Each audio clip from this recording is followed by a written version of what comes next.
Bueno, aituko direz, gure herriak zaintzen aldu, galderaren bueltan. Ula arkitektura doktorea da, Donostiako arkitektura eskolan dabil lanean. Lurralde politikak eta espazio domestikoen inguruan bi horietan lan egiten du, eta bueno, bertzain bat gauzen artean ere komunikabideekin ere hor elkarlanean ibiltzen da. Eta bertze aldetik Denis, modu xume batean aurkeztuko datzuet norden bera, iduritzen zaitelako errango duten guztio wiki izango dela. Bere buru polinizatzaile gixe definitzen du. Okurritzen zaizkizuen zirrikitu guztiak ukitu izan du bere ibilbidean zehar, biokimika, epistemologia, lotura afektiboak, pile bat, eta orai azken aldian hirigintza eta elkarbizitza modu desberdinek edo mota desberdinen inguruen dabil lanian eta ikerketan. Orduen, ulak nik baino frankofoikiago aurkeztuko datzue eta beraien biekin utziko datzuet. Aipatu bukaeran galdera tartetxo izango dela, horren lotxaria utzitugu kanpo espazioan. Izan hor, eta pasako zaizue mikroa, gero bukaeran galdera horiek iteko. Eta horretaraztia hona da, bi orduek aldian bazkaltzeko tartetxoa izango da, bale? Goizeko borobiltzia bi emakume zoragari hauekin izango da. Bertzei gabe zuen aditza.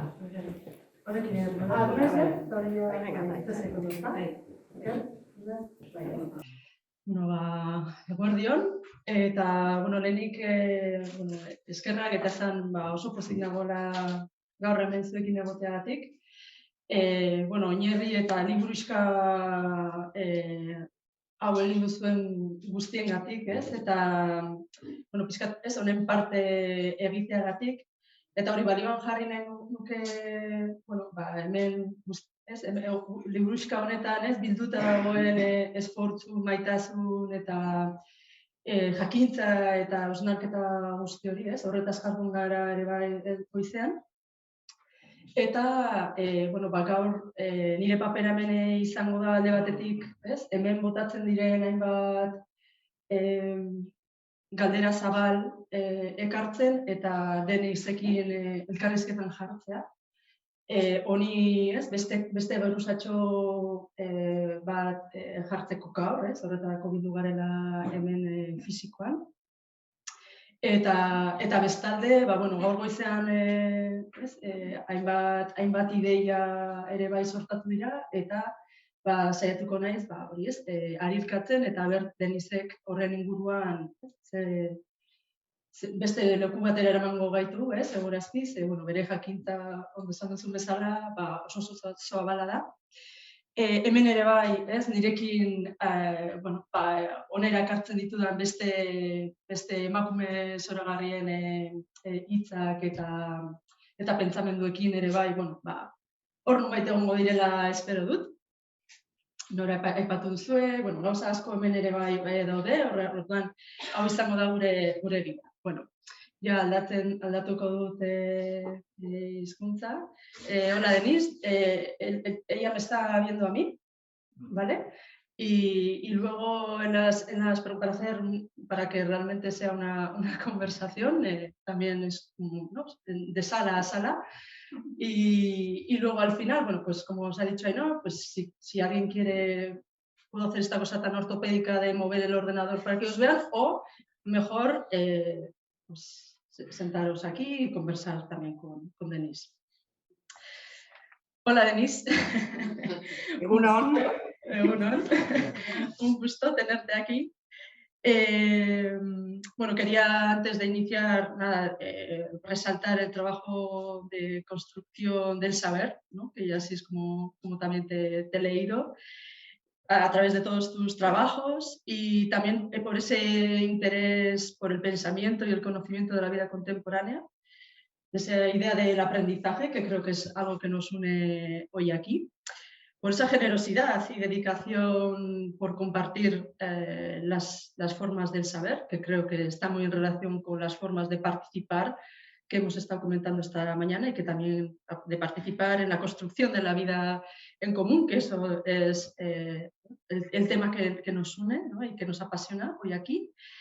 Y bueno, la interdisciplinaridad en todo tu interés, en todo tu recorrido y esta cosa de germinar, ¿no? de poner el germen, que creo que es lo que eso hace Oñerri y ese trabajo tan importante para construir, ¿no? Y me gustaría hoy hablar de la construcción no solamente desde ladrillo, ¿no? Sino el ladrillo y otras capas que acompañan a esa idea de construir.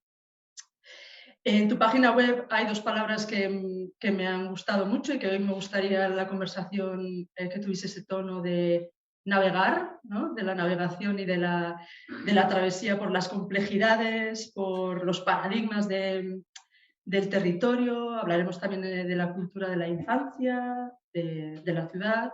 Cuando hablamos de ciudad hay esa cosa en el euskera, ¿no? De ría, ¿no? Yo creo que nos permitiréis, hablaremos de ciudad, pero no es la idea de ciudad frente al pueblo, ¿no?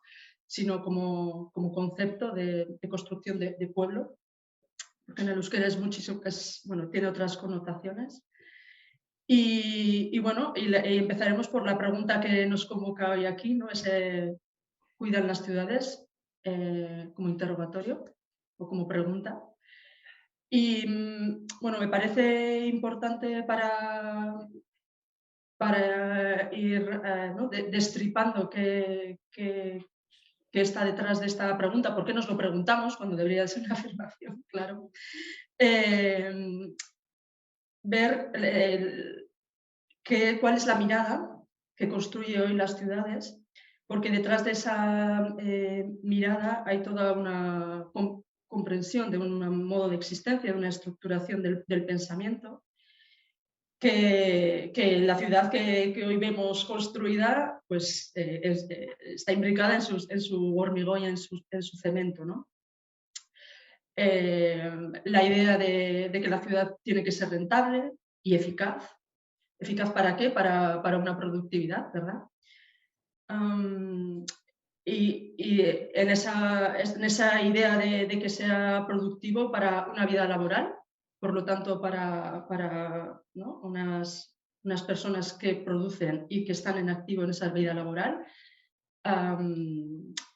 y el beneficio a corto plazo y de una economía muy particular, ¿no? Mientras que el desarrollo integral de la persona, la habitabilidad, el crear un ámbito saludable, pues no son en estos momentos unos parámetros en los que, al menos desde la disciplina urbanística, ¿no? Sean como los cimientos del pensamiento. Entonces, me gustaría partir vamos a deconstruir, ¿no? O vamos a, primero, comprender cuál es esa mirada que construyen las ciudades para luego abrir a otras miradas, desplazarnos, ¿no? Y ver qué otras maneras podemos construir la vida en común en las ciudades. Entonces, bueno, quería pasarte la palabra para que, desde tu punto de vista, ¿no? ¿Cuáles son los cimientos de esta mirada productivista, patriarcal? Mientras estabas hablando, recordaba, y podemos tomarlo como punto de partida, en el discurso del método, es realmente increíble, es una obra de Descartes del siglo XVII, el discurso del método, que es fundante de la modernidad en Occidente, dice: ojalá las ciudades fueran construidas por uno solo. Y el espíritu es que ese solo va a poder hacer la ciudad desde la geometría. Haciendo tabla rasa con las ciudades que ya estaban, porque él vivía en Europa y ya había un montón de ciudades, y de hecho las grandes avenidas de París fueron construidas destruyendo lo que había para facilitar cierto tipo de movimiento, privilegiándolo a ciertos modos de vida. Entonces yo creo que una de las cuestiones interesantes, ¿no? Y de hecho no es fácil encontrar un término diferente a construir. La ciudad moderna, sobre todo, podríamos hacer muchas otras miradas, pero concentrémonos en esta que es la que hemos heredado, la ciudad moderna, como imaginario, porque en la práctica, como muchas de las ciudades modernas, se hicieron destruyendo parte, pero nunca todo, porque precisamente no es rentable, no porque no hubieran querido, o porque la gente resistía también, ¿no? Es un imaginario de lo que debe ser. Esa es la ciudad moderna que se construye sobre un imaginario, como tú decías, productivista. En primer lugar, mecanicista, porque para pensar es ese modo de producción, que no es el único, la vida tiene sus formas de producir. Yo para ella voy a dejar la palabra poiesis, que la tomo de los griegos, para ponerla en tensión con esta idea de producir.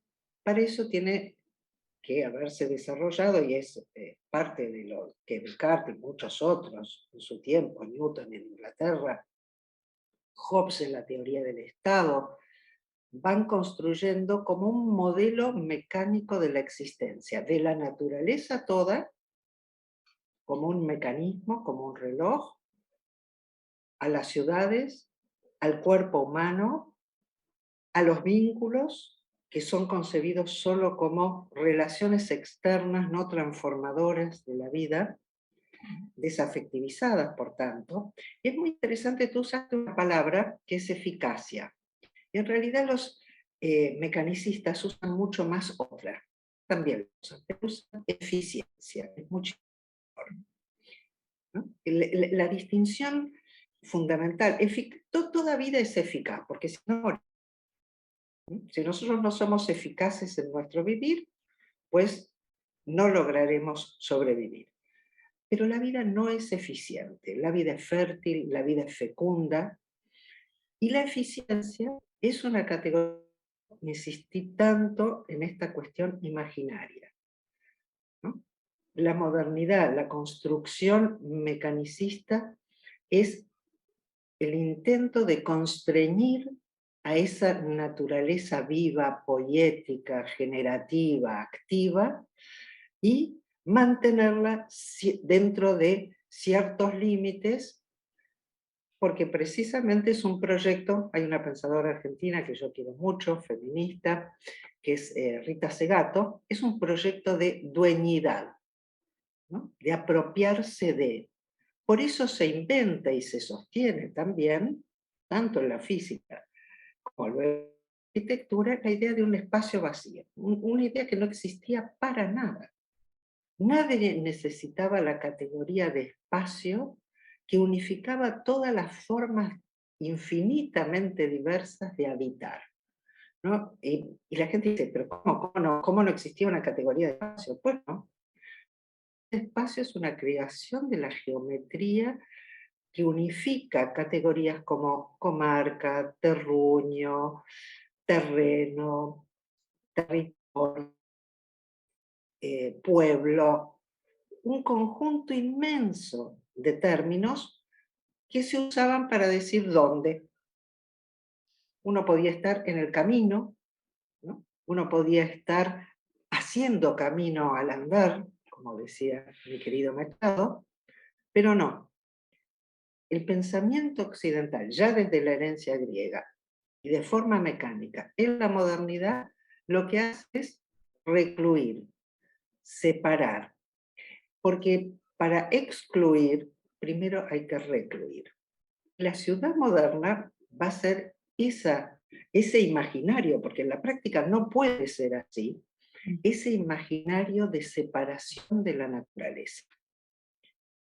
El hombre moderno es aquel que alucina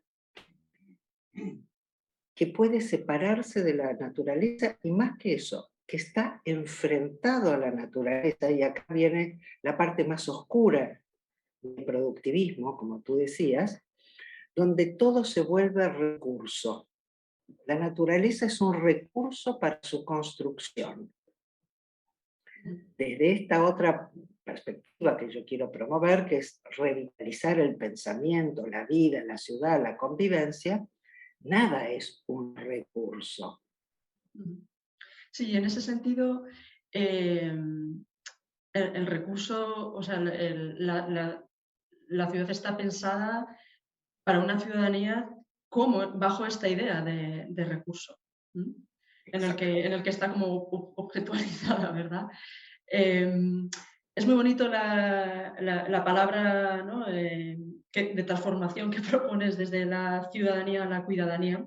Igual nos adentramos ya desde, ¿no? Desde esa, en esa objetualización, el otro, ¿no? ¿Quién es el otro? Y, bueno, y cómo la idea de los cuidados tendría que, ¿no?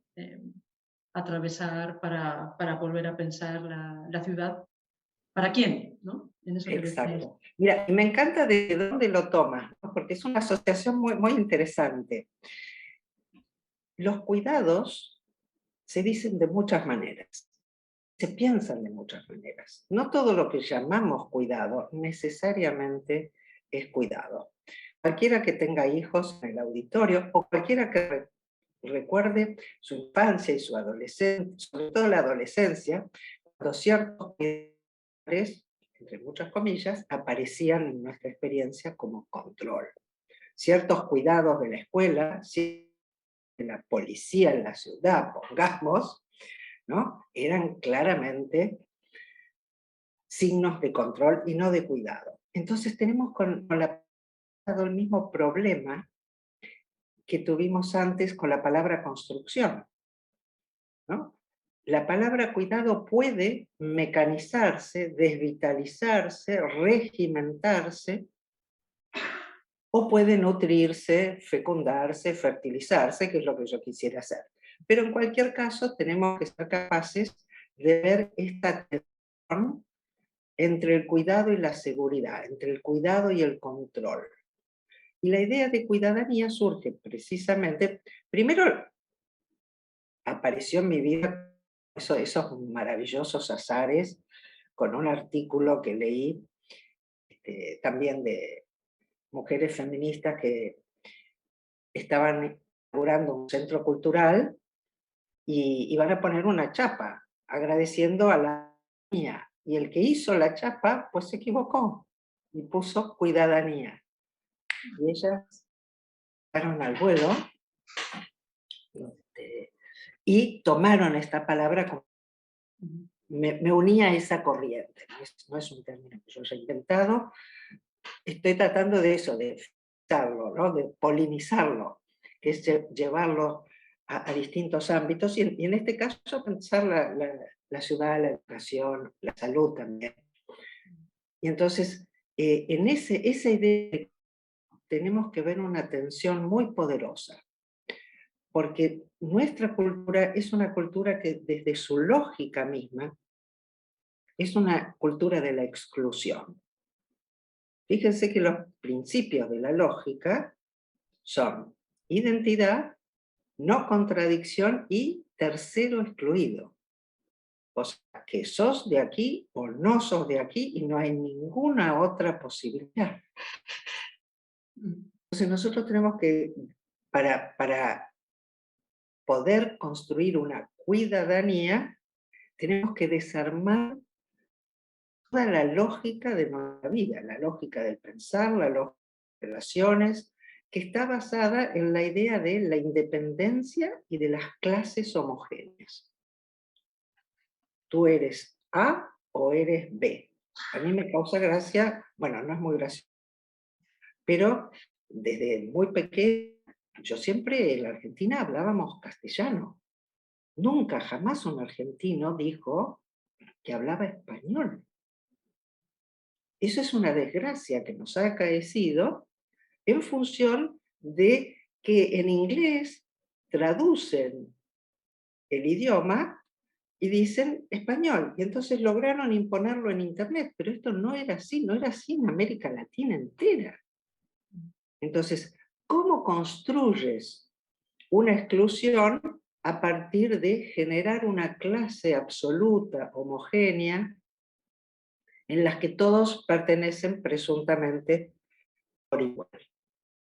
Igualdad falsa, porque es la igualdad que impone el que decide cuál es la clase a la que tienes que pertenecer. Y en ese sentido, la ciudadanía nace desde la exclusión. ¿Y desde qué exclusión? De la exclusión de las mujeres, de los esclavos, de los extranjeros, del espacio público. Lo público, la polis, en griego, era solo para los varones guerreros, propietarios. Y después, como necesitaban más marineros sobre todo, tuvieron que incorporar algunos no propietarios. Pero la ciudadanía nace de la exclusión de todos aquellos que no van a ser ciudadanos, y de hecho, con toda la furia, solo el 15% de la población de Atenas, por ejemplo, que está contada en nuestras narrativas como la cuna de la democracia, solo el 10% de los habitantes eran ciudadanos. Y fíjate qué lindo, habitante del habitar. El habitar en la ciudad, y esto es muy importante, esta imagen absurda de que estamos afuera de la naturaleza, ¿no? Yo justo mientras levanté la vista y veo mi patio, ¿no? Con todas sus plantas allí. ¿Qué quiere decir esto? Que estamos afuera de la naturaleza. ¿Qué aire respiramos? ¿Qué agua tomamos? ¿Cuántos miles en cualquier ciudad, no importa cómo se llame, hay cientos de millones de veces más o miles de millones de veces más de microorganismos que de personas?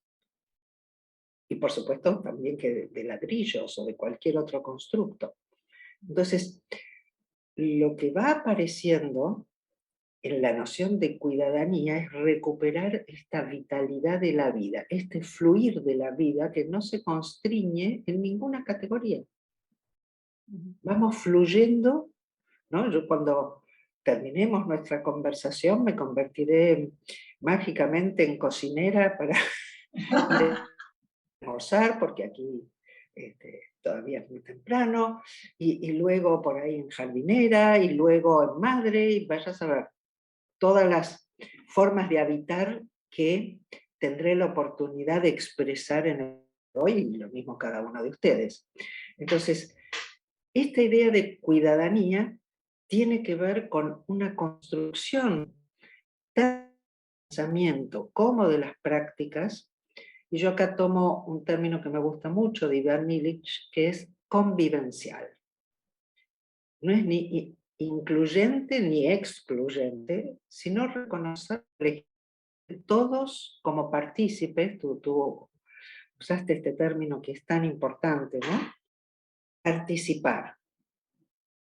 Todos somos partícipes de la vida en común.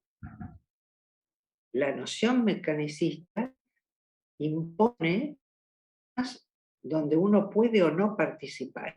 Y eso se hace dividiendo espacios, dividiendo competencias, clausurando zonas del pensamiento.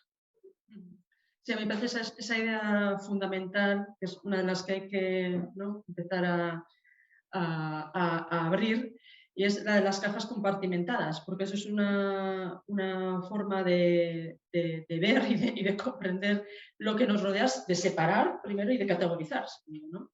Y hoy a la mañana también decía, ¿no?, en los planes urbanísticos también se hacen, ¿no?, con miradas también fragmentadas, donde falta muchas veces, ¿no?, quién va a cohesionar, quién va a reunir y a ponerlas en relación, ¿no?, todas esas cajas. Pero claro, todo viene de bueno, también controlar, tener un recinto de control, pero también de separación, ¿no? Que tiene que estar muy relacionado con la idea de convivencialidad y ¿no?, de tener una norma, y de que todo lo que está fuera de la norma también pues está Es patologizado. que aparece muy fuerte, que tú lo has dicho, se piensa cómo construir el espacio y no cómo organizarla. donde lo que aparezca de la resolución espacial es secundario, viene después de que uno sabe cómo quiere vivir. Y cómo quiere uno vivir no es una competencia técnica del arquitecto o del urbanista. Entonces, en este sentido, la clave en la construcción de la ciudad es la arquitectura participativa, donde los que habitan pueden dar cuenta. El ejemplo más clásico que yo he trabajado en todo el mundo tiene que ver con la vivienda social. No sé cómo es en el País Vasco, así que no me meto con ustedes, pero digo, en la Argentina, en casi toda Latinoamérica, en muchos países, digo, para dar ejemplos fáciles, muchas veces cuando uno sale del aeropuerto y va hacia la ciudad, hay muchos edificios vacíos, sin terminar que no fueron habitados. Casi todo eso es vivienda social, ¿no? Lo cual es terrorífico.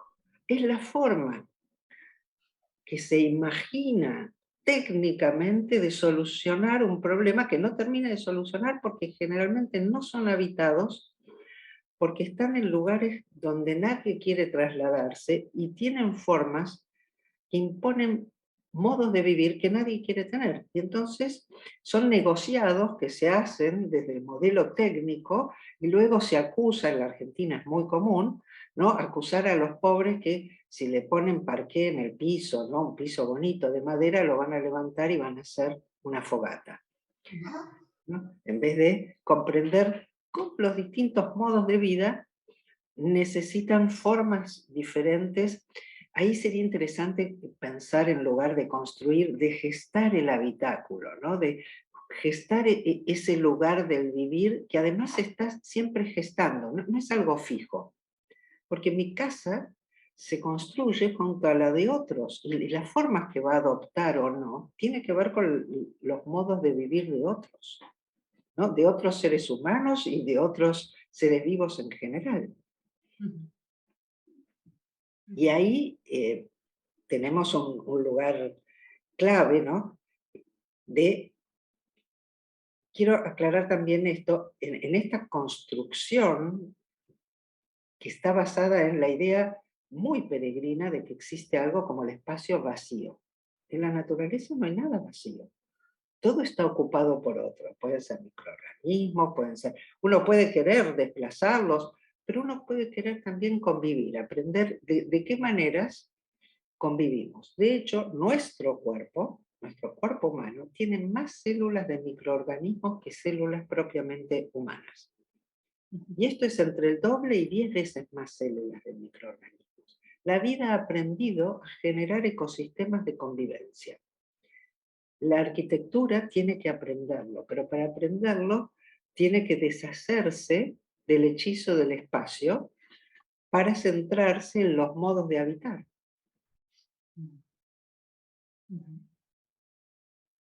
Sí, esa idea de espacio moderno que en las universidades todavía está absolutamente en el centro del currículum. Aún hoy, quiero decir, no se ha desplazado nada, diría yo, donde la experiencia de sujeto, de ¿no? Esta cosa bonita que decías del habitar, ¿no? Y de los... pues no existe, ¿no? Ni tan siquiera ni en el discurso y por supuesto nunca en el hacer. Quería adentrarme un poco en la idea de la objetivización o de objetividad del espacio moderno, de lo que has escrito tú bastante. Tú has dicho dos cosas muy interesantes también, porque en la medida que uno va entrando en este pensamiento, la objetivización tiene varias facetas. Una es convertirlo todo en objeto. Porque fíjate que habitar es un verbo. Algo tan bonito y tan fácil como eso. Habitar es un verbo y todo verbo está vivo. Hay formas del habitar, ¿no? Uno puede tener inclusive un habitar nómade. Incluso dentro de su casa hay formas de nomadismo.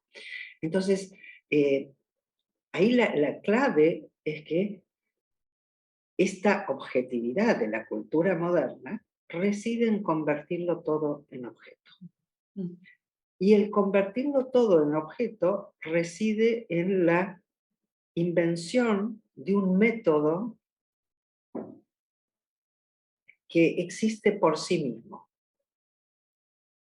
¿no? Y por eso fíjate qué interesante esta idea de Descartes, ¿no? El método.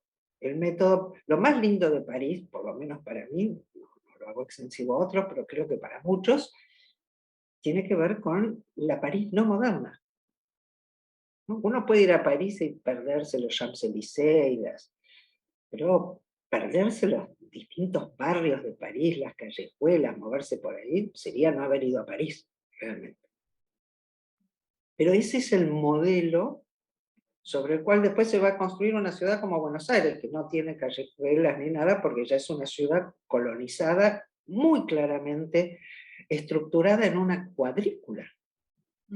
Ustedes todavía tienen mucha suerte de tener construcción anterior, pero nosotros no. Y el peor ejemplo de todo lo tienes en Brasilia. Una ciudad absolutamente moderna y terriblemente difícil de habitar, de vivir, expulsiva para todos los que no son los funcionarios del gobierno que van en auto, porque casi no hay transporte público, es carísimo, es malísimo. Es una ciudad brasilera, hace un calor que te mueres casi todo el año. No hay lugares para caminar porque prácticamente no hay sombra, porque todo ha sido pensado para que los funcionarios se desplacen en auto, por si acaso, supongo, por si los apedrean, siempre es mucho mejor que no haya gente, ¿no?, en las calles. Entonces, allí es muy bonito como Alejo Carpentier, que es un gran escritor, poeta cubano, le contesta a Descartes, ¿no? Y Alejo Carpentier también tiene su propio discurso del método en Chanza con el de Descartes, es una novela, pero en uno de sus escritos le dice: con todo y mal trazadas las calles de La Habana están hechas para poder aprovechar la sombra, algo que Niemeyer no hizo en Brasilia, donde no tienes una sombra donde guarizarte, porque de lo que se trata es que ese espacio que se llama público no sea del pueblo. Y hay formas en que el urbanismo hace esto. Entonces, la idea de objeto tiene que ver con la construcción de una mirada que se supone en quien la hace, el técnico, que posee ese famoso método que vendría a caer del cielo, ¿no? Como Palas Ateneas, él vendría con el método en la cabeza, y del lado de la vida, el vacío que va a ser construido como objeto. Es una relación, y esto es muy fuerte en el constructor, es una relación de intervención sobre, y nunca una relación de conversación con. Al mismo tiempo, los grandes arquitectos siempre han conversado con, ¿no? Santa María del Fiore, si pones, ¿no? Él pensó que esa cúpula tenía que verse de un montón de lugares, pero también al mismo tiempo que se relaciona, quiere recortarse, quiere separarse. Entonces, por ejemplo, hoy la pandemia mostró de una manera durísima a todos el coste de esa disociación, que siendo imaginaria luego se construye en piedra. Y entonces tienes unos cubículos donde has tenido que estar encerrada y que te muestran todo lo que se ha perdido en ese modo de pensar la vida. Y está, por supuesto, también dentro de esa objetivación, ¿quiénes son los privilegiados? Y vuelven a ser los mismos, así como en aquella Atenas eran los varones, guerreros, ciudadanos, mayores de edad. En nuestras ciudades, ahora en vez del guerrero es el CEO, ¿no? Es el chief, ¿no? Es el gerente, es el dirigente, Ujú. pero las ciudades son lugares inhóspitos para niños, mujeres, sectores populares, Ujú. gente racializada, etc. Ujú. Entonces, ahí también es importante que esa objetividad es la mirada del amo. Ujú. Y la mirada del amo te convierte en recurso. Ujú. Bueno, entonces ya creo que ya hemos un poco dibujado, ¿no?, cuáles son las claves de la extracción de la vida de nuestras ciudades y de los espacios públicos. Me gustaría ya, ¿no?, dar un paso hacia, bueno, otros espacios más amables, y la fuerza que tiene, la potencialidad que tiene el generar espacios para estar en común, ¿no? Como propuesta que parece muy sencilla, pero realmente es que no existen o están muy constreñidos, ¿no?, en esta idea de separación y de compartimentación, que la acción revolucionaria es el juntarse, ¿no?, el juntarse y tener. Hoy a la mañana también una de las cuestiones de la participación es generar esos espacios para juntarse, debatir, ¿no?, y estar pensando conjuntamente sobre cómo queremos vivir o cómo queremos que sea una plaza, ¿no? Me encanta esto que dices. Digo, una de las cosas que es importante es que para construir ese espacio moderno hubo que separarlo del tiempo. Ujú. ¿Sí? Esta es una característica central de nuestra cultura. Entonces, eh, las construcciones se hacen imaginariamente para la eternidad y esos compartimentos quedan ahí obstaculizando todo el fluir de la vida. Uno de los aspectos centrales es devolverle y eso es lo que el verbo habitar permite. Y en este sentido promueve la idea de una arquitectura y un urbanismo móvil capaces de recoger los modos del fluir de la vida. Esto es un aspecto fundamental. El otro aspecto que tú dices es que esta arquitectura se construyó al mismo tiempo y fue central para, ¿no? Hay una relación de causalidad recíproca, algo que la mentalidad moderna no entiende, pero que en la vida funciona todo el tiempo, entre la creación del individuo y la creación de esta arquitectura de compartimento estanca. ¿No? Un ejemplo que uno en principio va a decir, ¿qué tiene que ver eso con el urbanismo? Así que yo me curo en salud y lo digo yo primero. ¿Qué tendrá que ver el ejemplo que voy a decir con el urbanismo? En la última década, por ejemplo, en Inglaterra, y miren que de machaque individualista los pobres han tenido mucho, la gente se ha dado cuenta que es absurdo tener una aspiradora en cada casa, o una lavarropa en cada casa, o lo que sea que fuera una en cada casa. Y han empezado a hacer compra y utilización comunitaria, pero los arquitectos todavía no se han dado cuenta, salvo para los ricos, porque es negocio. ¿No? No sé cómo es en el País Vasco, pero ahora los edificios, donde sobre todo están planificados para gente joven, tienen lo que se llama, no se llama lavadero, porque eso en Argentina sería como, ¿no? Se llama laundry. Veo que entienden el sentido, ¿no? Un laundry común puede ser, pero un lavadero común ya es otra cosa. Porque fíjense la actividad de lavar. ¿Cuál era la gracia? Es cierto que a mí no me encanta y prefiero tener un lavarropa, pero había algo de la actividad comunitaria muy interesante y cuántos levantamientos se organizaron en las lavanderas en el río. ¿No? Cuánta conversación, cuánta práctica colectiva, ¿no? Que si uno le pone laundry y no lavadero, y no es un espacio para estar juntas, es un espacio para dejar la ropa y llevártela. Entonces, creo que el aspecto central de una transformación convivencial tiene que ver con crear espacios comunes para vidas comunes y no solo objetos de uso en común. Ujú. ¿Y qué valor, o sea, ¿no? Porque lo que estamos es un poco de construyendo esta mirada objetualizada, productiva, ¿no? Sobre la ciudad. En en la función del aprendizaje, de la educación y de la escuela, en toda esta construcción de vida en común o de pensarnos, ¿no? en común.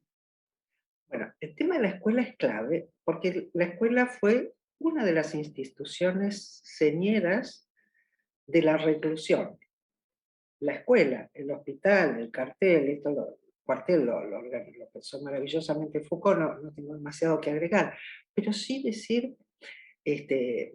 a diferencia de Foucault, que era varón francés, etcétera, yo soy argentina, y, y la vida académica acá, por suerte, en ciertos sentidos, me ha permitido hacer muchas otras cosas, porque uno no vive de un salario académico, y además por gusto. Y entonces, una de las cosas que ves es que la escuela es uno de los lugares más compartimentados, separado muy radicalmente por cuestiones de seguridad del resto de la ciudad o del pueblo, aunque sea un pueblo pequeñito que se conocen todos y cada uno, la escuela tiene una guardia, está separada, etc. Entonces, en relación a la escolarización, ahí la clave es dejar entrar la vida a la escuela y dejar salir los niños de la escuela. Y en este sentido aparece, por ejemplo, la escuela podría ser en muchos casos también un niño a un vacunatorio. ¿Sí se escucha bien o pasó algo? Ahí vamos, ¿eh? Dime cuando... ¿Es porque está tocando hoy? A ver, Ya está. yo creo que ya estamos, ¿eh? Sí. Ichimut, no sé si... ¿Sí? Bueno, Bueno, continúo, porque yo te veo, sí, ahora sí te veo muy bien. bien, perdona, sí. Entonces digo, ¿por qué tiene que llevar cada madre un niño al vacunatorio a darse su vacuna cuando podrían venir un profesional de la salud de la escuela a vacunar a los niños? Es una cosa completamente absurda, ¿no? Que tiene que ver con los muros, ¿no? Uno de mis trabajos sobre educación es erosionar los muros. Con esto no quiere decir deshacer algunas paredes, que habrá que hacerlo también, pero sobre todo los muros mentales. Hay una feminista que me gusta mucho, dice que nuestro primer obstáculo es que tenemos una avanzada del enemigo en la cabeza. Entonces, el primer lugar, ¿no?, es que si un arquitecto va a construir una escuela, es muy distinto si presupone que una escuela es un conjunto de aulas separados de la comunidad, que si piensa a la escuela como un nodo de una red comunitaria en la que pueden desarrollarse un conjunto de actividades escolares formales e informales y no escolares. Entonces, fíjate de esto, quiero relacionarlo con una cosa que vos dijiste que me gustó mucho, y es que en nombre de esta presunta productividad y eficiencia, el sistema es terriblemente ineficiente. La escuela solo sirve como escuela, el teatro solo sirve como teatro, el hospital no sirven para ninguna otra cosa. Entonces, y de hecho... La idea de la escuela comunitaria que ha desaparecido, ¿no? Donde la escuela era mucho más que... Claro, y además que la escuela no es solo un espacio. Llamemos escuela a un habitar la vida aprendiendo. Y entonces puede desarrollarse de muchas formas, incluidas hoy las que corresponden al ciberespacio, que también atraviesa todo nuestro vivir. Pero eso nos lleva a repensar completamente. Otro término que tú dijiste que es muy importante y no quiero olvidármelo, es función. El modelo de construcción de objeto mecánico implica también la presuposición de que las cosas en sí mismas tienen funciones. Entonces, la función de la escuela es tal, la función del hospital es cual, o de cada parte de ellos, ¿no? Cuando yo tuve a mi primera hija, una de mis más grandes preocupaciones fue arquitectónica, porque la sala de partos estaba en un cuarto piso, y en la Argentina se corta mucho la luz. ¿Cómo llegó a la sala de parto? ¿Quién se le ocurrió poner la sala de parto de una maternidad en un piso alto en un país donde se corta la luz? Y es que no está pensada la relación con la vida, y no puede, y de hecho, y esto es un punto clave para luego debatir en todo caso, discutir, que es un término que me gusta más, y es que ningún técnico puede abordar todas las formas de vida, porque las formas de vida no son abstractas. No es que las mujeres viven así o los niños viven así. Digo, hay toda una serie de recorridos, de historias, de tradiciones, de formas de habitar que hacen distinto a este pueblo del de al lado. Y es solo la participación en esto que yo llamo, tomándolo de otros autores también, por supuesto, diseño emergente, ¿no?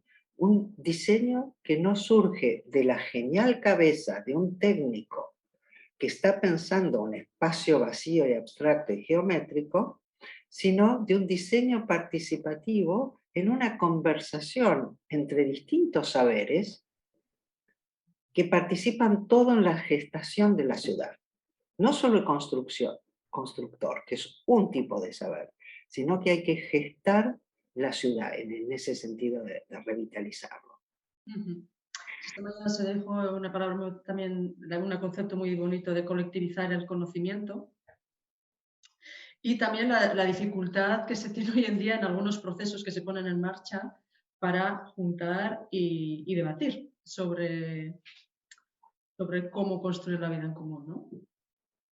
No sé Es si que se toma, mira, esto que dices, hay un video en YouTube que les recomiendo mucho ver si luego tienen tiempo, porque es una conferencia TED, son solo 16 o 18 minutos, que se llama La Universidad de los Descalzos, que fue un proyecto maravilloso desarrollado en la India que ganó un premio de arquitectura, pero luego ellos lo devolvieron, mira que era muchísimo dinero, porque los mismos que otorgaron el premio no podían creer que era la comunidad la que había desarrollado el proyecto. Hay un presupuesto de que ciertos saberes técnicos son siempre y necesariamente y en todo lugar superiores a los saberes de la comunidad. Alguna vez pueden serlo, no estoy diciendo para nada que no, pero ni siempre, ni necesariamente, ni en todo lugar. Otra de las características de la objetividad es precisamente eso, ¿no? Abstraer a un mundo universal que obviamente no existe en ningún lado. A mí siempre me gusta citar el Nowhere Man de los Beatles, ¿no? El técnico es un Nowhere Man, que está haciendo edificios para nadie, o para todos, que es lo mismo. Muy fuerte. Allí, por supuesto, siempre es necesario aclarar que muchos han sabido conversar, muchos profesionales, y sin haber desarrollado necesariamente un trabajo profundamente participativo, han tratado de escuchar otras voces, ¿no? Escuchar otras voces es un paso importante, pero trabajar participativamente, tratar de comprender otras formas de construcciones, esto lo he vivido mucho en México, donde hay formas de construcción en adobe, en barro, que son buenísimas, porque son antisísmicas, son calentitas en invierno, son frescas en verano. Y vienen los arquitectos y hacen vivienda social de chapa, que no puede ser peor, creo que en ningún mundo posible, pero que efectivamente es barato y eficiente desde el punto de vista de lo que se llama inversión social. allí también es muy importante la revalorización de los saberes. Y en la arquitectura hay mucho saber, porque la arquitectura tuvo la suerte de llegar a ser una disciplina académica muy tarde, muy tarde. El mundo no necesitó arquitectos recibidos en una facultad por muchísimos siglos. Entonces, hay todo tipo de experiencia arquitectónica increíble en el mundo que puede recuperarse para, ligándose a otros saberes que sí se han desarrollado muy bien en la modernidad, generar esto que tú sabes. El conocimiento ahí es interesante decir, siempre ha sido colectivo. El problema es que ha sido apropiado por algunos. Pero la creación del conocimiento, lo mismo que el lenguaje. No hay lenguaje privado. El lenguaje siempre ha sido colectivo, ¿no? Yo ahora, hoy para no hacer más lío, estoy hablando un castellano, digamos, castellano. Pero yo vengo trabajando con muchos otros colectivos en hablar en un lenguaje no binario. Y hace poco en una lista me dijeron, ¿cómo? Eso es un insulto a la lengua, como si la lengua fuera una persona. Y como si la lengua no hubiera cambiado. Le digo, ¿qué hablan ustedes? ¿Como el mío sí?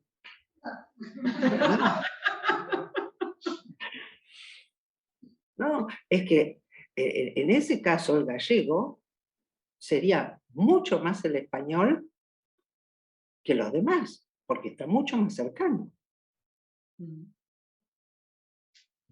Pero fíjate, es siempre desde un lugar que se va a instituir esta mirada que objetiviza, hace de todo un recurso, lo convierte en objeto, lo fija. ¿Qué mejor para los sectores de poder? Y entonces, promover este flujo y esta participación activa que surge de la comprensión de la vida común, de que la vida siempre es común, porque no hay vida individual. Sí, pero sabiendo eso, ¿no? Lo difícil, ¿no? De las prácticas de esta mañana, lo difícil que es realmente, ¿no? Romper con esas dinámicas que tenemos ya como muy integradas en nuestras vidas, ¿no?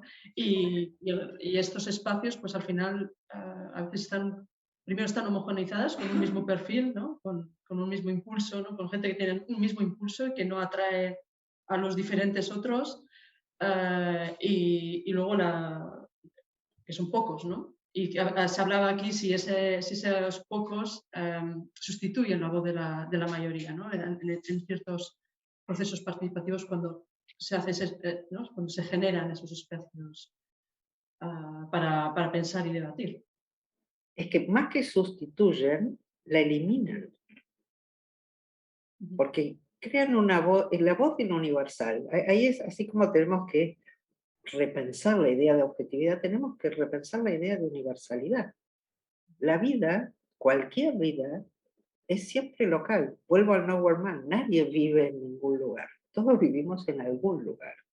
Y vivir en algún lugar es vivir con otros, no con otros cualquiera, sino con otros y con otros que son diferentes a mí, ¿no? Cuando yo decía, toda vida es convivencia, digo, vivir es un intercambio de materia y energía con otros.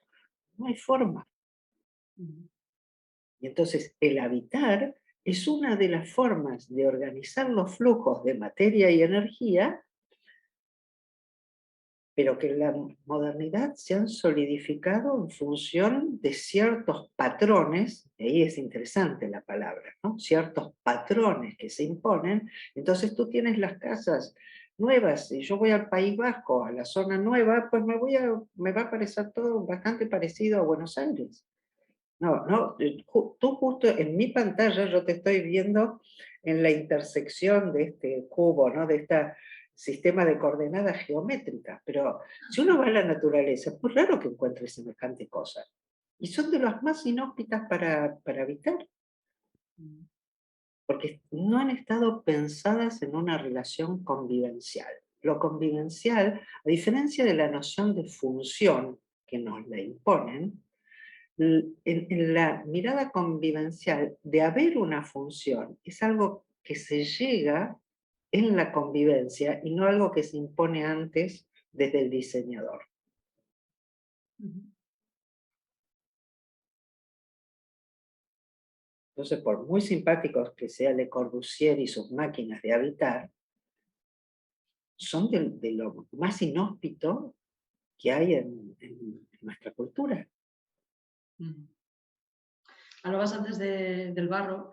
Esta mañana nos han contado un proyecto magnífico de construcción con mimbre, de estructuras con mimbre, ¿no? De mimbre vivo, en el que, ¿no? A través del juego, bueno, en los espacios públicos y en otro tipo de lugares, todo, ¿no? Con la gente, o sea, en proyectos de escuelas, en proyectos de espacios públicos, y todo lo que eso moviliza, ¿no? El hecho de que se participa en su construcción, pero que hay que mantener y que, ¿no? Que hay como hay un vínculo, una pertenencia con esa construcción en colectivo, y ahí como se traspasa, yo creo que muchas miradas sobre lo que, o los imaginarios sobre lo que es el espacio público y sobre el cuidado, ¿no? De, bueno, mantener y, ¿no? Cómo vincularnos con eso que estamos construyendo en común.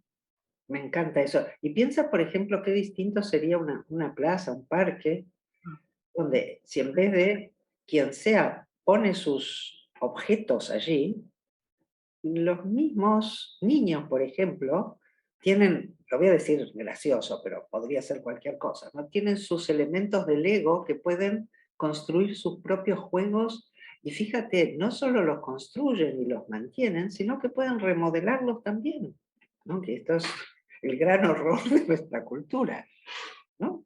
Y en eso van aprendiendo cómo convivir, porque no todos quieren lo mismo. Pero ahí aparece la cuestión terrorista. Y entonces, ¿se van a pelear los niños? Pues sí, se van a pelear y se van a arreglar, como hacen siempre, porque quieren tener sus juegos. Eh, Hay una película tremenda donde un chico agrede a otro y los padres se encuentran. Y los padres van escalando en una violencia descomunal y los chicos ya se habían arreglado hace rato, ¿no? Porque los chicos siguen este flujo de la vida donde lo que finalmente importa es tener juegos en la plaza, no solamente ganar. El modelo productivista va de ganar, ganar el premio en la plaza, porque claro, si haces juegos efímeros, ¿qué premio te van a dar? Pues podrían inventarlo, porque justamente tiene que ver con esta otra forma de habitar, participar, construir, ¿no? Ligada a territorio, a cada práctica que implica entonces necesariamente también remodelar o rehacer. Porque en este dar la voz a las criaturas, ¿no? A los niños, las ciudades realmente, ¿cuánto dinero se invierte en un equipamiento para hacer, ¿no? Congresos, y cuánto se invierte en zonas de juego, ¿no? Aparte de cómo son las zonas de juego, ¿no? Pero ahí se ve clarísimamente todo lo que estamos hablando, ¿no? Y en esa mirada también del técnico y de la supremacía, ¿no? Con respecto a, a los infantes, bueno, pues ahí, ¿no? Se visualiza perfectamente desde dónde es esa mirada, y seguramente ahí nos están dando una pista desde dónde podríamos comenzar a hendir, ¿no? Otro tipo de mirada para la construcción de la ciudad. Totalmente. Y va para los niños y va para Todos. todos los que somos subordinados, porque digo, eh, ahí hay un lugar clave, ¿no? ¿Cuál es el lugar y las formas en que podemos circular dentro de nuestras ciudades? Hay un aspecto que no insistí, voy a insistir, que tiene que ver con la construcción de la ciudadanía desde un paradigma de seguridad. La construcción de la ciudadanía moderna se hace en base a la delegación del cuidado en el Estado. Esto lo plantea mejor que nadie Kropotkin en su magnífico libro La ayuda mutua, donde realmente ya no estás tú no tienes responsabilidad por tus vecinos. ¿Por qué les ocurre? Si ves que se caen en la acera, llamas a la policía o a la ambulancia y en muchos casos ni siquiera se acerca a la gente. No sé cómo ocurre en el País Vasco, creo que no es así tan fuerte, y en Buenos Aires tampoco porque los argentinos vamos y ponemos un poco el cuerpo. Pero la propuesta del Estado, que por suerte nunca triunfa del todo, es esta, que nunca pongas tu cuerpo porque quien cuide y quien no cuida está determinado por el Estado. Y una ciudad cuidadora, por ejemplo, es una ciudad donde si alguien ve que se agrede a un niño, interviene, porque el niño no es propiedad de sus padres. Fíjate, aquí recién hace unos años, no sé cómo es allí, se abolió la idea de la patria potestad. La patria potestad es una figura jurídica que nosotros heredamos ya de Roma, donde el padre, solo el varón, solo el padre varón, podía hacer lo que quisiera, inclusive matar a sus hijos. Tenía una propiedad total sobre ellos. Después vino la patria potestad compartida. Este es el modelo de la inclusión. Pero los chicos siguen siendo propiedad de los padres. Y esto está instituido legalmente en nuestra cultura. Los niños nunca van a ser ciudadanos. Pero los niños merecen ser cuidadanos y no son beneficiarios de nuestros cuidados, son partícipes del cuidarnos. Entonces ahí se habla de una responsabilidad colectiva por todos los niños, por todos, no solo los niños. Digo el ejemplo porque el niño es el que está construido como el más desvalido. Cuando el niño tiene muchísima potencia y en muchos casos sabe mucho mejor cómo sería el cuidado que él precisa que lo que saben los adultos. Pero nadie le pregunta porque se presupone que no sabe.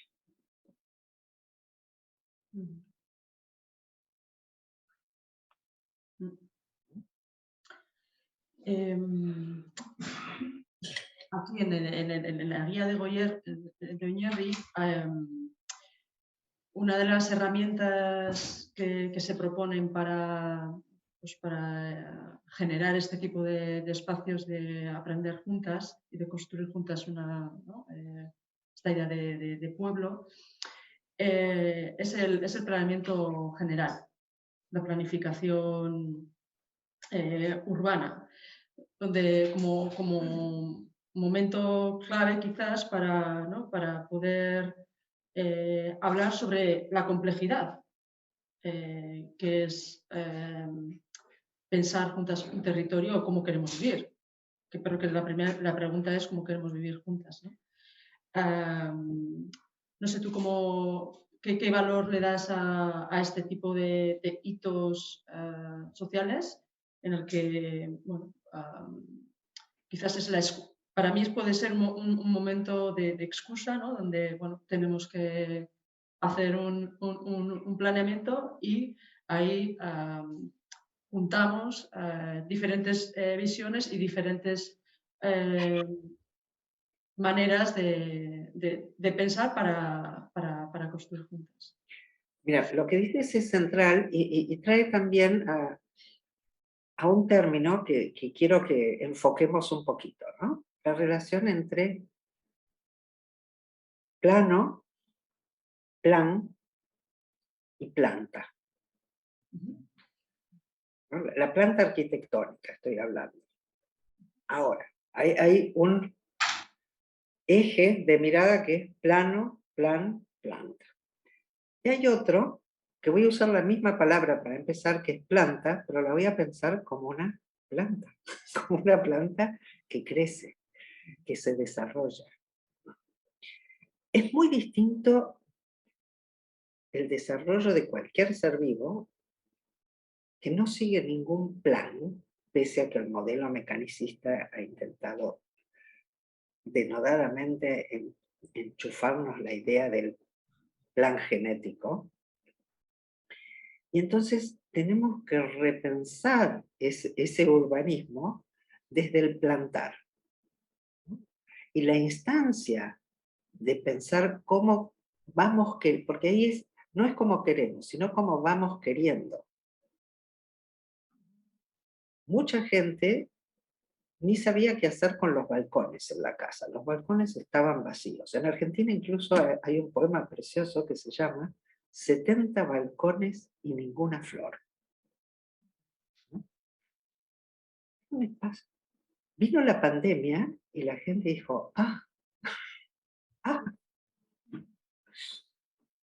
es la relación con el aire, las plantas, la vida, es una relación vivificante. Entonces, en vez de el plan maestro, ¿no? Tenemos que hablar de la planificación dinámica. Como no podemos hacerlo todos los días, no podemos dedicarnos obviamente todos los días a esto, pero la planificación no puede ser sacralizada. Dentro del modelo técnico, una vez que se arriba al plan, este plan está por sobre todo. Y el objetivo se vuelve, y ahí tenés también objeto, objetivo y objetividad vienen juntos. El objetivo es cumplir el plan. Aunque en la mitad te des cuenta que es absurdo y que va contra todo lo que querías, el asunto es cumplir el plan. Habitar la vida es siempre subsumir cualquier plan a la vida. Y entonces hay una estrategia de planificación que es activa, donde tal vez no estemos participando todos todo el tiempo, pero siempre estamos abiertos a la reconfiguración en función de los cambios que la vida va generando.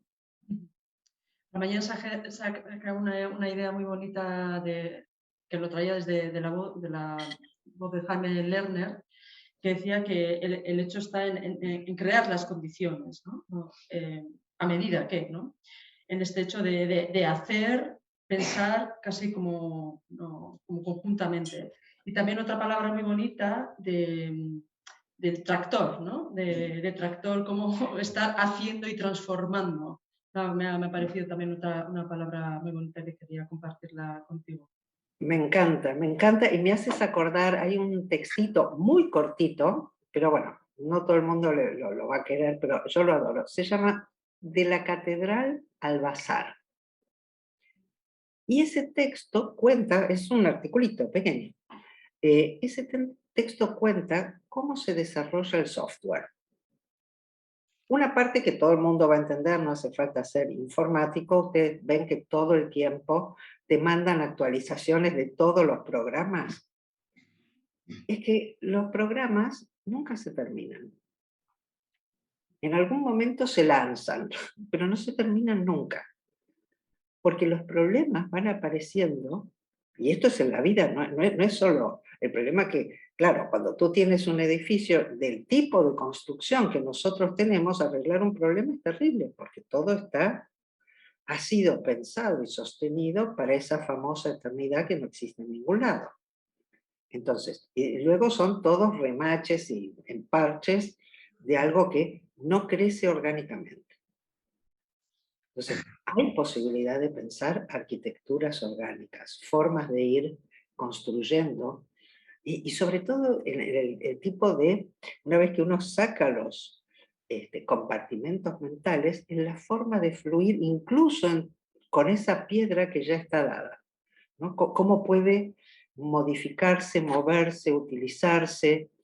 Me ha pasado, por ejemplo, yo cuando doy clases hago mucho trabajo participativo, y claro, las aulas, en muchos lugares, sobre todo las que tienen gradas, ¿cómo te juntas?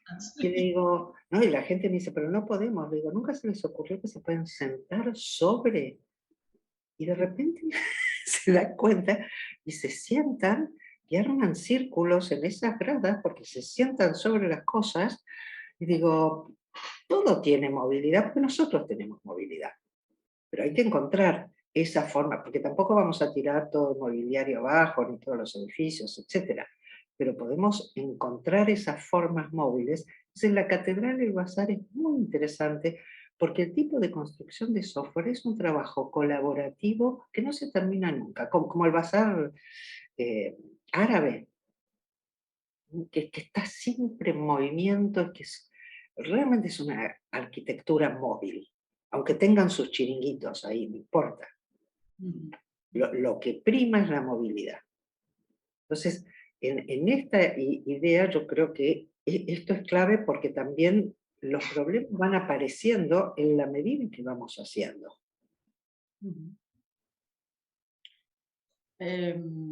Frente al plan, que creo que la planificación está generada bajo la idea esta del método que decías, pues una parte de... bueno, leyendo a otras mujeres, planteaban la idea con el hacer, con el tractor, de mostrar empíricamente, ¿no? O de prototipar aquello que imaginamos, porque muchas veces también a la mañana se hablaba, ¿no? de la importancia de abrir el imaginario, ¿no? de ese pensamiento de la imposibilidad, y a veces, ¿no? el probar, el prototipar, el hacer una prueba, ¿no? y verificar o no, testearlo, me parece que es una estrategia que se utiliza poco por ahora y que puede ser otra manera, ¿no? de apertura para otra mirada y otra forma de hacer. Hoy tenemos todos los sistemas de simulación que nos permiten ir jugando con esos elementos, son centrales para otra forma, pero también tienes que tener, nosotros tuvimos la suerte de tener aquí un arquitecto extraordinario que fue Carlos Tais. Y esto es muy interesante, todo lo que podríamos aprender de los grandes paisajistas. Un paisajista porque no es que no pensó, digo, los parques más bonitos de nuestra ciudad fueron parques recontrapensados, pero pensados también en un diálogo con esas plantas que iban a crecer. Y en ese sentido, bueno, Carlos Tais, en el siglo pasado, hacía la simulación en su mente, en su conocimiento y demás. Hoy tenemos otras herramientas también súper interesantes, pero que dan cuenta de cómo esto va produciéndose, ¿no? Aparece este gerundio, en vez de la planificación, el ir planificando. Estamos planificando. Necesitamos revitalizar esto. Y en esa revitalización, yo insisto, lo más importante es no sacralizarlo. Y eso es muy, muy delicado porque nuestros métodos de evaluación, qué está bien y qué está mal, están ligados a esa sacralización. Nosotros tenemos que diseñar nuevos métodos de evaluación.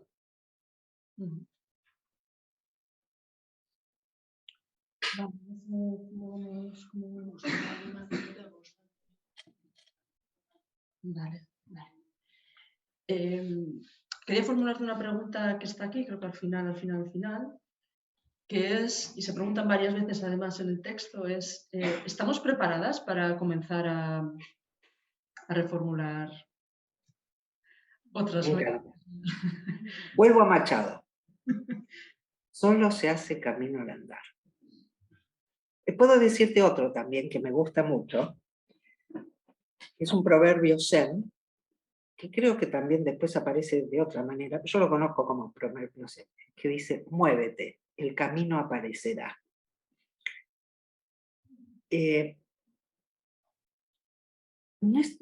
Estar preparados puede querer decir cosas muy distintas en estas dos estéticas, ¿no? En la estética de la vida, Gilles Deleuze dice, no hay método, no hay receta, solo una larga preparación. Esto nos podría asustar, porque larga preparación no tenemos, está claro, ¿no? Pero sí tenemos la preparación del vivir. Hay algunas áreas de nuestra vida que no han sido tan regimentadas. Yo espero que ninguno de ustedes tenga un plan quinquenal para su pareja. Espero. Alguna debe tener, o algunos, más los algunos, ¿no? Digo, hay muchas áreas donde nosotros hemos practicado la idea de la planta viva como un devenir, donde ahí hay algo que ha sido expropiado y que no existe en el vocabulario de la modernidad, y que me gusta que somos las feministas las que lo hemos traído, que es el deseo. Estamos preparadas si hay deseo. Sí, y yo creo que muchos tienen deseo de construir, de gestar estas ciudades convivenciales, de ser partícipes, ¿no? De poder dar cuenta de otras formas de vida en común. Porque lo que sí está también, en tanto hay deseo, estaría preparado no como un plan, sino preparado como esa potencia para gestar algo. Y retomo la idea de este texto de la catedral y el bazar. No escuché a nadie quejarse, o sea, sí a los usuarios particulares. Yo, por ejemplo, el, el iPad solo lo actualizo cuando pasa del 15 al 16 o del 16 al 17 y nunca en los intermedios, ¿no? Porque me hincha. Pero nadie ha cuestionado esta forma de producir el software, que es exactamente como yo estoy planteando, y es colaborativa. Y se dieron cuenta que cuanto más cerrado es un proceso, peores son los resultados. Y hasta Apple ha hecho un trabajo colaborativo, siendo que es software propietario. ¿Mm? Entonces, esto ya está ocurriendo, porque ocurre en la vida todo el tiempo. Lo que pasa es que tenemos que recuperarlo de esas áreas que no han sido formalizadas, ¿no? En vez de tomar lo formalizado como superior, tomar la vida como lo prioritario. Y en ese sentido sí estamos preparados. No estamos preparados en el sentido de que no tenemos un saber a priori, sino que el saber se va a desplegar en el hacer. Y de paso, vamos a abandonar la disociación entre saber y hacer, que es la forma en que el modelo técnico se impone. Y tanto se impone que les voy a contar una cosita más. Yo di clase varios años aquí en el doctorado de arquitectura de la Universidad de Buenos Aires. Me cuenta uno de los arquitectos que estaba haciendo el doctorado, que además de ser académico es constructor. Dice que cuando se recibió en la facultad y fue a su primera obra, a la dirección de obra, ve que los obreros están mojando los ladrillos. Y dice, ¿ustedes por qué están mojando los ladrillos? Y los obreros lo miran y dicen, porque si no, no se pega. En la facultad, el ladrillo era una entelequia, no un material que tiene ciertos tratamientos para poder hacer las cosas. Y creo que a cualquiera que haya hecho una carrera le ha pasado esto, ¿no? ¿Terminas tu carrera? ¿Estás preparada? No. ¿Tienes un nuevo trabajo? ¿Estás preparada? No. Y entonces, pues todos estamos en la misma. Esto es muy importante porque es un ataque terrorista que nos hacen. No están preparadas. En general en femenino, no están preparadas. Pues no, no estamos preparadas. Estamos deseantes de aprender. Y desde luego, estando deseante de aprender, y yo además que soy vieja, tengo una larga preparación de muchas cosas, pero nunca una preparación dirigida a un objeto predefinido. Me parece una formulación precisa para dejarlo aquí. No sé si alguien quiere formular alguna pregunta, alguna inquietud.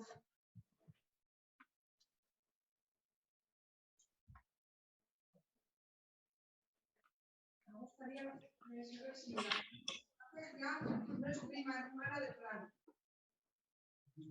No la rimo. Igual, gerturatu da. También, bai. A ver. Denis, ¿escuchas? Hola. Más o menos, pero escúchala tú y me la cuentas, entonces es más fácil. Pues eso, que a ver si la palabra estrategia no es prima hermana de plan. En nuestra cultura sí, pero hay muchas formas de decir la estrategia y también ha sido muy debatido en nuestra cultura la distinción entre estrategia como algo mucho más amplio, más móvil, más comprensivo y complejo que táctica. En nuestra cultura generalmente, por ejemplo, cuando se dieron cuenta que la palabra plan era muy restrictivo, esto es parte de las transformaciones neoliberales de las últimas décadas, inventaron una cosa absurda que se llama planificación estratégica. Siempre arman esto. ¿Por qué? Yo he visto que hay risas y para mí eso es importante. ¿Por qué? Porque la planificación está muy ligada a las relaciones de poder en una institución. Tú haces esto, a ti te toca aquello, a ti te toca, por supuesto tú ganas tanto y el otro gana cuánto. Eso está muy ligado. Desde una perspectiva estratégica, compleja, me gustaría decir, no existe un plan sacralizado de ningún tipo, ¿no? La estrategia tiene que ver con la capacidad de pensar la matriz generativa del problema que estés tratando de las formas que vaya variando. El pensamiento taoísta, por ejemplo, y mucho de la cultura china está profundamente imbuida de esta idea de estrategia.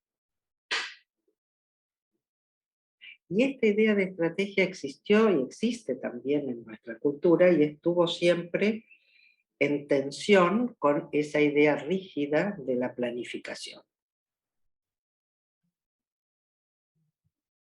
Hay un problema con esto y es que la estrategia está siempre, es móvil. Esta es la gran diferencia que yo quiero trazar con el plan. El plan está en el eje objeto, objetivo y objetividad. Allí está el plan. Y es en ese sentido, y aprovecho porque me interesó como tú habías tomado, Ula, el tema del recurso. Algo es recurso única y exclusivamente en función de un plan preestablecido de esta manera. En la estrategia no hay recursos, ¿no? Hay fuentes. Hay compañeros de ruta. Hay conversaciones que se desarrollan. Podemos cambiarle el nombre también, digamos, no es que yo esté muy aferrada a la noción de estrategia, pero sí me interesaba justamente hacer esta distinción y me parece muy importante la pregunta porque es una de las típicas formas de travestismo del modelo de nuestra cultura, ¿no? Me apropio de un nuevo término y lo desfondo. Entonces la estrategia se vuelve el plan estratégico y ya dejó de existir. Ahí hay un ejemplo muy, muy lindo que da Malcolm Gladwell en un libro que se llama Blink. Blink es el parpadear de ojos. Bueno, y en este libro él cuenta, estos son hechos que efectivamente ocurrieron, el Pentágono estaba obviamente muy interesado en todo lo que sea la guerra, y el modelo mecánico de la guerra había fracasado estrepitosamente en Vietnam, como creo que todos sabemos. Entonces hicieron, y acá tomo de vuelta, Ula, sistemas de simulación para poner en competencia el modelo mecanicista de base de datos, planes, etc. Y lo llamaron el ejército azul y el ejército rojo, que utilizaba las estrategias del bazar. Y de hecho, el soldado norteamericano, un general era, creo, que diseñó lo que correspondía al ejército rojo, había sido un general en Vietnam y había aprendido algo allí. Cuando ponen la simulación, triunfa estrepitosamente otra vez el ejército rojo. ¿Qué hace el Pentágono?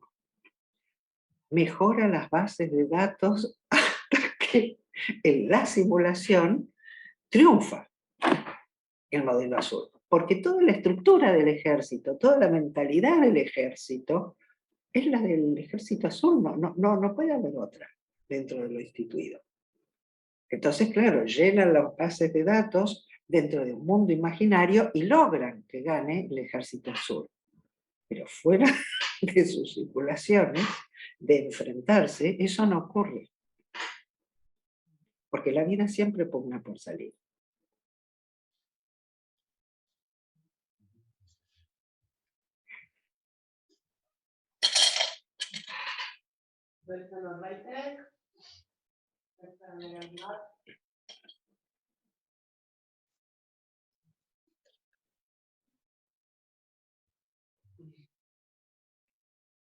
Quédate en las horas espera,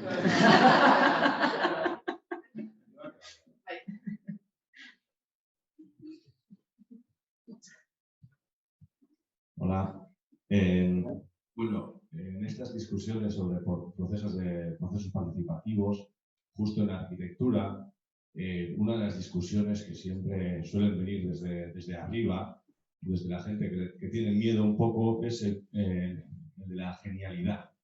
El perder, que los arquitectos son unos genios, tendrá que ver también un poco con la propiedad privada, la propiedad sobre el diseño, la propiedad del autor, bueno, también son elementos jurídicos, pero todo el rato cuando estas discusiones se llevan con otros términos de las facultades y hay unos profesores con nombres bastante conocidos, pues se ponen a temblar con la mera palabra de la participación, ¿no? Entonces, quería saber, a ver si hay alguna oportunidad de crear una genialidad colectiva, ¿no? Que le gane o que sea un poco en estas discusiones de hoy en día en la arquitectura, pues que tenga una posibilidad de, bueno, de discusión con el término hegemónico.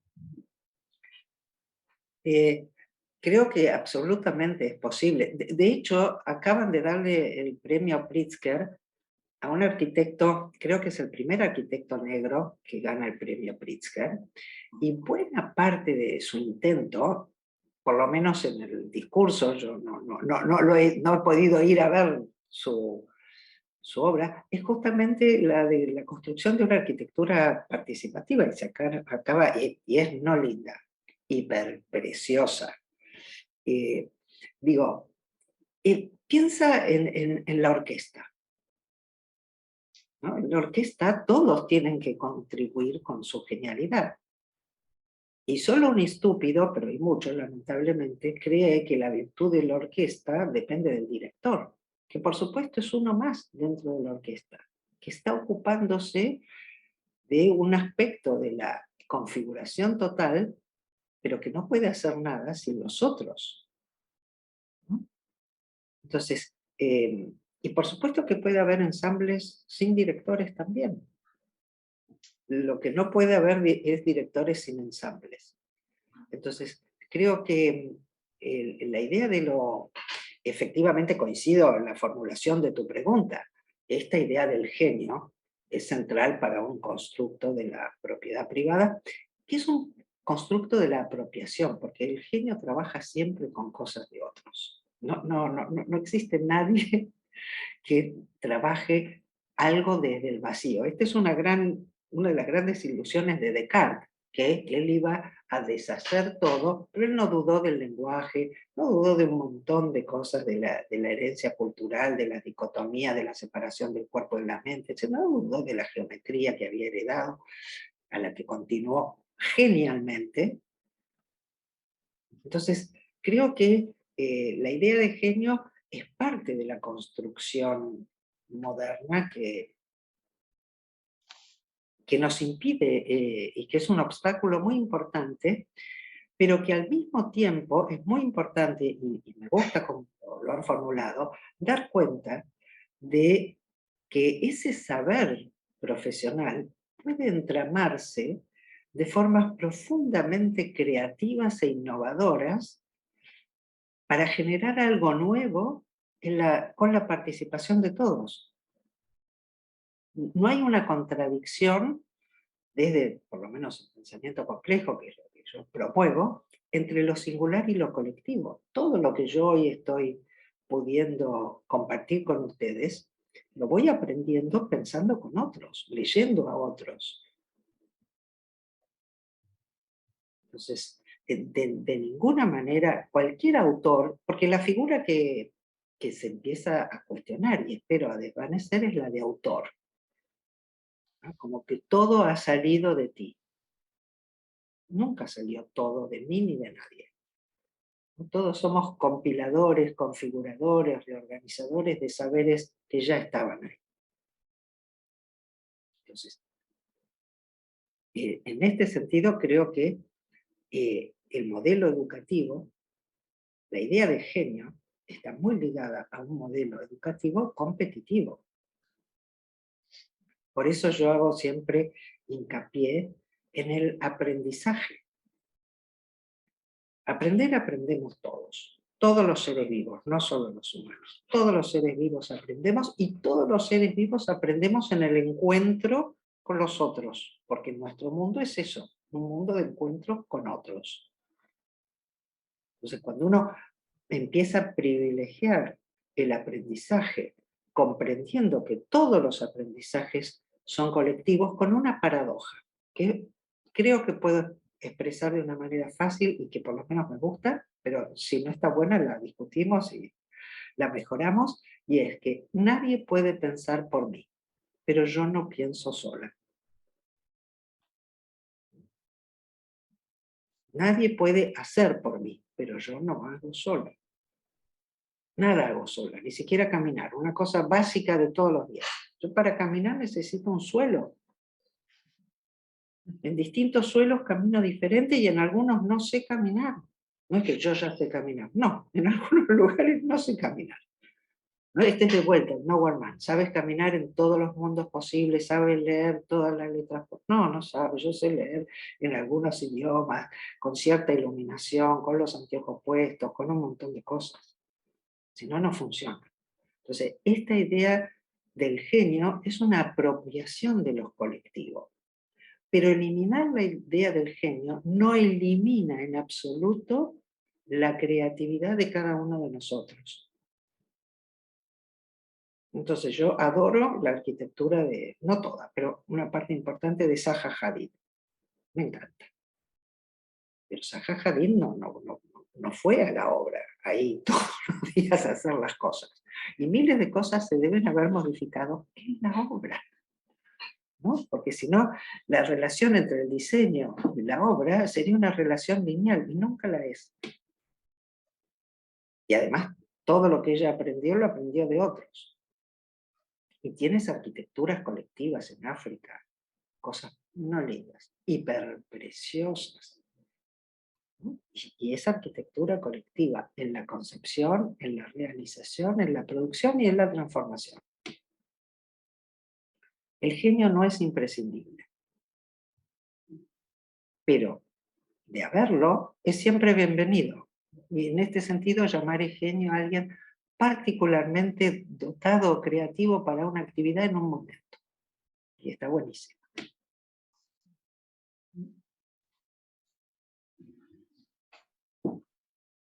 Venga, azkena, tipo, zureko galderaren bat.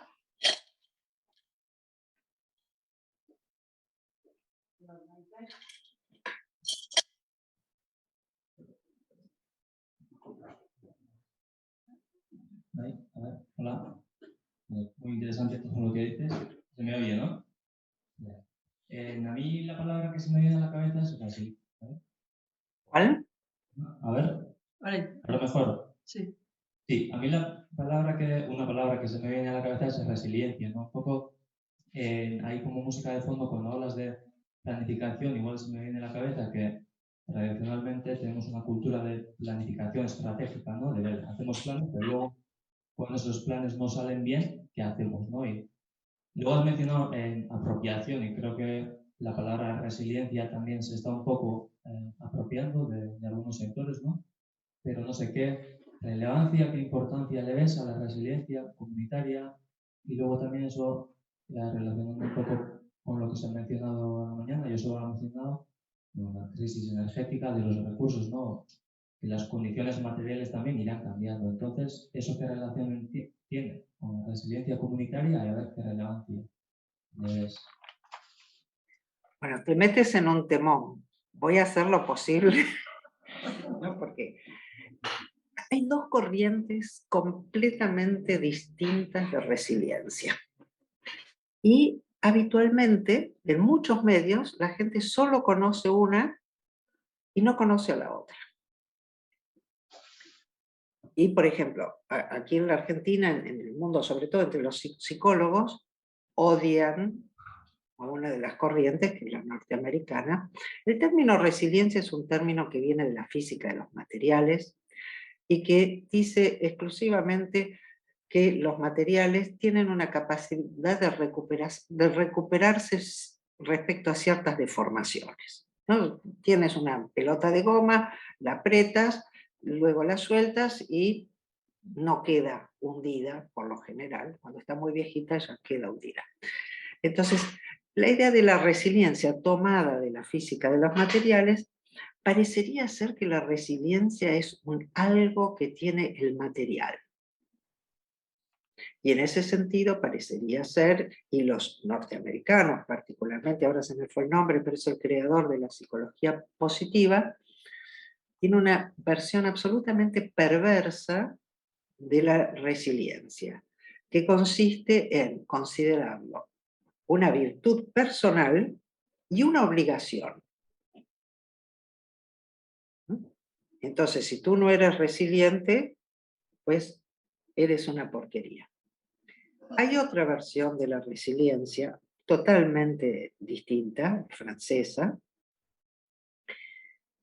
y el autor, a quien aprecio muchísimo, la desarrolla en otro contexto, con gente que ha sufrido, no a partir de los materiales, toma la palabra de los materiales, igual que los demás, pero él se enfoca muy profundamente en las personas que han sufrido un trauma, y en vez de construirlo desde esta psicología positiva, que es la psicología de la exigencia y del desvinculamiento, lo hace todo lo contrario. Para él es posible atravesar un trauma y regenerar. A mí, la verdad que la palabra que me gusta mucho más que resiliencia es el cuidado, por ejemplo, es regenerativo. Es parte de la generación y regeneración de la vida.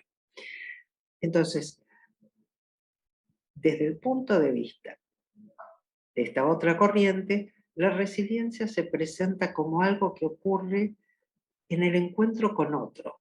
Este autor habla, Cyrulnik se llama, de un tutor de resiliencia. No es algo que tiene alguien en el vacío, sino algo que ocurre en el encuentro con otro que ayuda a esta regeneración, que no hace que el trauma desaparezca, porque no desaparece, pero profundizando en la potencia de la vida común, permite que florezcan y se desarrollan muchas otras cosas. Esta noción de Cyrulnik de resiliencia es una noción vincular, donde la resiliencia no es una capacidad individual de nadie, sino algo que surge en el vínculo y se desarrolla en el vínculo. Por lo tanto, nunca hay una mirada culpabilizadora de que esta persona, ponele 2 sobrevivientes de una catástrofe, esta es resiliente y la otra no es resiliente. Porque ninguna vivió en el vacío. Esta se encontró con tales y cuales. Ahora una de las cosas horrorosas a mi gusto que está ocurriendo es que de ser rechazados y dejaros morir en cantidades industriales, los refugiados en el Mediterráneo y otros lugares, son bienvenidos porque tienen ojos celestes y no hay juego que puedas hacer en internet. Yo juego un jueguito que no me pase la publicidad de los niños de Ucrania, niños blancos, de ojos celestes y demás. Digo, esos refugiados no van a tener las mismas posibilidades que los refugiados africanos. Y no es que van a ser más resilientes unos que otros porque tenían una virtud intrínseca de la raza blanca o de su persona, ¿no? La resiliencia, si hay un modo para mí potente de tomarla, tiene que ver con los aportes de Cyrulnik específicamente, y la comprensión de que no es una característica intrínseca, sino una posibilidad del vínculo. Entonces uno puede tratar de construir perspectivas resilientes. Yo, para evitar este problema entre las dos miradas, prefiero hablar generativas y regenerativas, ¿no? La mirada norteamericana de la resiliencia supone la obligación de superar el daño. Y si tú no lo superas el daño, es porque tienes una deficiencia, eres poco resiliente. Es parte del modelo de eficiencia neoliberal que descarta a los que no son resilientes y pone toda la culpa en el explotado, ¿no? Este trabajador que no se acostumbra, lo pasaron de la planta a una oficina o de un trabajo de tal tipo a tal otro por la flexibilización, le cambiaron el horario, destruyó su familia, no es suficientemente resiliente, flexible para tomar todos los desafíos que el nuevo sistema le impone. Entonces, es un término muy peligroso el de resiliencia. Y no se trata solo de cambiar la palabra, sino de comprender la diferencia entre estos dos enfoques que son completamente diferentes.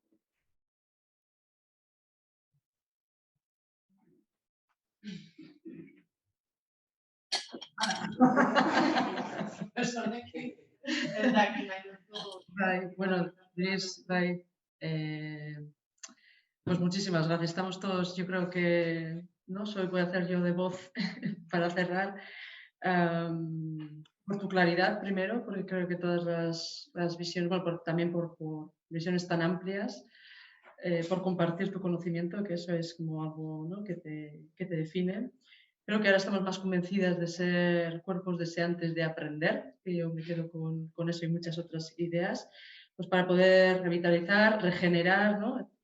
Yo creo que el léxico también es muy importante, algo que también lo es, para fertilizar el organismo vivo que es la ciudad y los espacios públicos. Pues por mí, eskerrik asko, por tu generosidad y por tu Gracias a ustedes, la verdad que fue un placer. Les voy a mandar el videíto por ahí en algún recreo que quieran verlo, de la Universidad de los Descalzos, para ver otro tipo de forma de ir construyendo sentidos, prácticas, de que esto no es una abstracción teórica que está en la vida. Y les voy a mandar también la catedral y el bazar para los que quieran tener los materiales, esos o cualquier otro que deseen, para que la conversación siga como sea y que entre quienes puedan.